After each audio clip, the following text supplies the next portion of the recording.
আসসালামু আলাইকুম প্রিয় এইচএসসি শিক্ষার্থী, তোমরা কেমন আছো? আমাদের শাহজালাল ইংলিশ হোম চ্যানেলে তোমাদেরকে স্বাগতম। আমাদের ইংলিশ ফার্স্ট পেপার বই ইংলিশ ফর টুডে, এই বইয়ের যে ইউনিট 1 এবং lesson 1 the unforgettable history 7 marks speech এর পার্ট 3 আজকে ক্লাস নেব আমরা। এই যে লেসনটি তোমাদেরকে পড়িয়ে দেওয়ার পর তোমাদেরকে এখান থেকে MCQ, question answering, flow chart, summary এই সব বিষয় নিয়ে আলাদা আলাদা ভিডিও তোমাদের সামনে উপস্থাপন করব।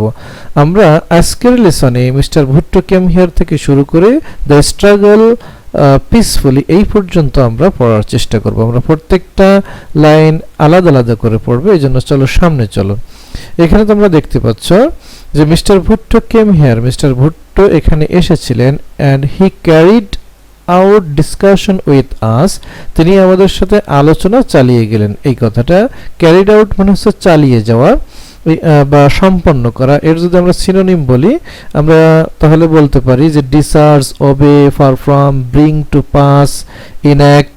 যদি এর অ্যান্টোনিম বলি আমরা বলতে পারি ডিসওবে, এগুলা। এবার এখানে হি হ্যাড সেইড, তিনি বলেছিলেন, এটা ফার্স্ট পারফেক্ট টেন্সে আছে, সাবজেক্ট হ্যাড প্লাস ভি3, that the doors of negotiations, এই নেগোসিয়েশনের অর্থটা হলো আলোচনা করা, আনুষ্ঠানিক আলোচনা। আমরা বলতে পারি ফর্মাল ডিসকাশন, এগ্রিমেন্ট। যদি অ্যান্টোনিম বলি বলতে পারি প্রভোকেশন বা ডিসএগ্রিমেন্ট। অর্থাৎ তিনি বলেছিলেন যে আলোচনার দরজা হ্যাড নট বিন শাট, এটা বন্ধ নয়, and that there would be further negotiation, এবং এর পরে যে ফার্দার মানে পরবর্তীতে আরো আলোচনা হতে পারে।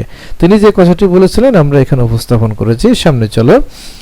আই দেন হ্যাড টক, আমি তখন কথা বললাম। হ্যাড এখানে আসলে বইতে এখানে টক্সি আছে, তাই আমরা এখানে আসলে এখানে হবে হলো ভি3, বইতে যেভাবে আছে আমরা সেভাবে উল্লেখ করেছি। দেন আই হ্যাড টকড, এটা হলে ভালো হতো, উইথ দ্য আদার্স লিডার, যে অন্য নেতাদের সাথে আমি কথা বলেছিলাম। আই সেড টু দেম, আমি তাদেরকে বললাম, come and sit down with us, আপনারা আসুন আমাদের সাথে বসুন।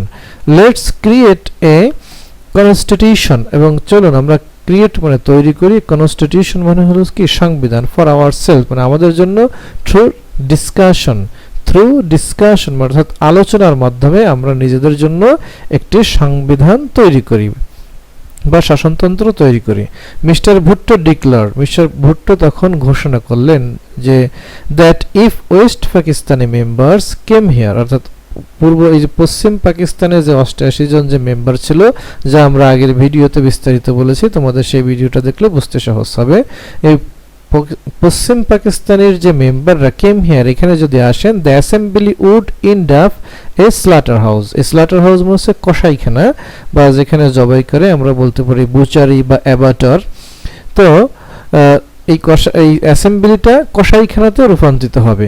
এখানে একটা মজার বিষয় শিখে রাখি, এখানে ইফ যুক্ত সেন্টেন্স, যেটাকে আমরা কন্ডিশনাল সেন্টেন্স বলি। এখানে ইফ প্লাস সাবজেক্ট প্লাস ভি2, কেম, কাম থেকে কেম, ভি2, অর্থাৎ এটা হচ্ছে সেকেন্ড কন্ডিশনাল সেন্টেন্স। পরবর্তী অংশে উড, কুড, মাইট প্লাস ভি1, এই জন্য এখানে উড প্লাস এন্ড দিয়ে, ইন্ডটা ওখানে ভার্ব।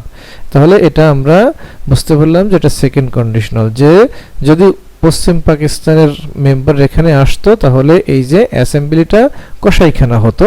তিনি যে কথাটি বলেছিলেন সেটা আমরা এখানে উপস্থাপন করলাম। পরেরটা দেখি। He claim that whoever came here would be slaughtered, তো তিনি বললেন যে এটা ক্লেইম করলেন বা এটা তিনি দাবি করলেন যে হুএভার কেম হিয়ার, যে এখানে আসে, উড বি স্ল্যাটার্ড। স্ল্যাটার্ড মানে এটা হচ্ছে ভার্ব হিসেবে ব্যবহার করা হয়েছে, জবাই করে, হত্যা করা। তো আমরা এর সিনোনিম বলতে পারি কিল বা সেলাই বা বুচার, এগুলা। আশা করি তোমরা এটা বুঝতে পেরেছো। আমরা পরের লাইনে দেখি। He said that if anyone showed up here all shops from Peshawar to Karachi would be shut down. তিনি বলছেন যে যদি এনিওয়ান, কেউ এখানে শো অফ, নিজেকে দেখায়, অর্থাৎ কেউ যদি অ্যাসেম্বলিতে আসে, মূল কথাটা সেটা, all shop from Peshawar to Karachi, আমরা পেশোয়ার টু করাচির একটা চিহ্ন এখানে দিয়ে দিচ্ছি, এটা হচ্ছে পেশোয়ার, তোমরা দেখতে পাচ্ছ, আর করাচি, তার মানে পাকিস্তানের এক মাথা থেকে আরেক মাথা। Peshawar to Karachi would be shut down, এখানে সকল দোকানপাট বন্ধ করে দেওয়া হবে। তিনি এই কথাটি বলেছিলেন, তোমরা দেখতে পাচ্ছ। আমরা একটু সামনে চলে যাই। তিনি বললেন যে I declare that assembly would continue to meet, অর্থাৎ অ্যাসেম্বলিটা চলবে, কন্টিনিউ চলবে, টু মিট তো এরপরের যে লাইনটা, but suddenly on the 1st of March, অর্থাৎ মার্চের ফার্স্টে the assembly was postpone. Postpone শব্দের অর্থ হচ্ছে স্থগিত করে দেওয়া, বন্ধ করে দেওয়া। তো এরপরে আমরা যদি সামনে যাই, mister Yahya Khan had called the session, তিনি হ্যাড কল ডেকেছিলেন দ্য সেশন অর্থাৎ অফ দ্য অ্যাসেম্বলি, অ্যাসেম্বলির সেশন অর্থাৎ অধিবেশন ডেকেছিলেন ইন হিজ ক্যাপাসিটি মানে তার ক্ষমতায়, অ্যাজ প্রেসিডেন্ট অর্থাৎ প্রেসিডেন্ট হিসেবে তার ক্ষমতা বলে তিনি অ্যাসেম্বলির অধিবেশন ডেকেছিলেন। আই ডিক্লার্ড, আমি বললাম, আই উড বি অ্যাটেন্ডিং ইট, আমি এতে অংশগ্রহণ করতে যাচ্ছি বা আমরা এতে অংশগ্রহণ করব। তিনি যে কথাটি বলেছেন এটা এখানে দিয়ে দিলাম। এবার but mister Bhutto he wouldn't B part of it, কিন্তু মিস্টার ভুট্টো বললেন, ভুট্টো সাহেব বললেন তিনি যাবেন না। এই বক্তব্যের মধ্যে এই কথাটা আমরা প্রায় শুনতে পাই। তো এবার এরপরে 35 members of assembly came from west Pakistan to take part in the proceedings. Proceedings মানে হচ্ছে কার্যধারা। তো এই যে এখানে 35 মেম্বার, আগে যে 88 মেম্বারের কথা উল্লেখ করেছিলাম সেখান থেকে 35 মেম্বার পশ্চিম পাকিস্তানে কেম ফ্রম ওয়েস্ট পাকিস্তান, পশ্চিম পাকিস্তানে আসলেন to take part the proceedings, অর্থাৎ এই যে প্রসিডিং কার্যধারায়, অ্যাসেম্বলির কার্যধারায় তারা অংশগ্রহণ করতে আসেন। But it was dissolve all of a sudden, এই অল অফ এ সাডেন এটা হচ্ছে হঠাৎ, এটা একটা অ্যাডভার্বিয়াল ফ্রেজ।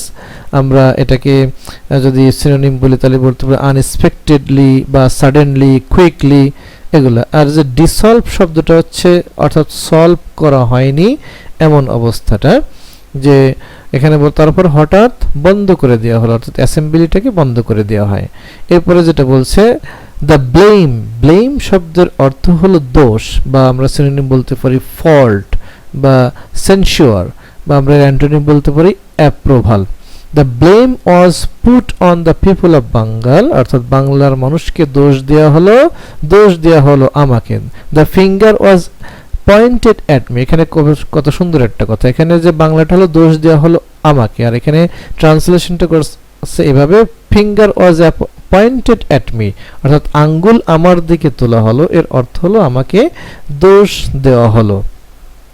আচ্ছা, পয়েন্ট অ্যাট এটা হচ্ছে আঙ্গুলের নির্দেশ করা বা দোষ দেয়া। আশা করি এখানে সব বিষয়গুলো তোমরা বুঝতে পেরেছো। এরপরে আমরা যদি পরেরটা দেখি, তো এখানে যে শব্দটা আছে after the assembly session was prorogued the people of this country protested. এই যে প্ররোগ শব্দটা একটু ব্যাখ্যা করে নিতে চাই, সেটা হচ্ছে যে অনির্দিষ্টকালের জন্য স্থগিত করা, এটাকে বলা হয় যে প্ররুগড।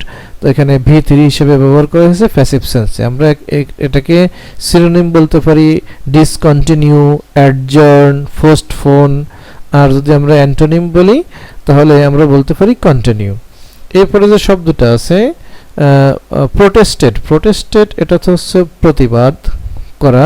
আমরা এর সিনোনিম বলতে পারি অবজেক্ট, রিমনস্ট্রেট, এবং অ্যান্টোনিম বলতে পারি স্যাংশন। অর্থাৎ তিনি যে বললেন যে after the assembly was prorogued, অর্থাৎ অ্যাসেম্বলিটা বন্ধ হওয়ার পরে the people of this country protested, তারা প্রতিবাদ মুখর হয়ে উঠলে।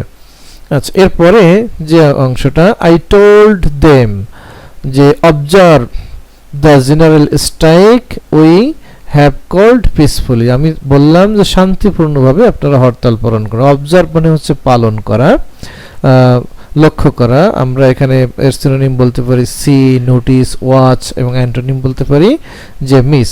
এরপর স্ট্রাইক মানে হলো হরতাল বা ধর্মঘট, যেটাকে আমরা বলতে পারি রিভোল্ট। তো তিনি বললেন যে আমি বললাম যে শান্তিপূর্ণভাবে আপনারা হরতাল পালন করেন।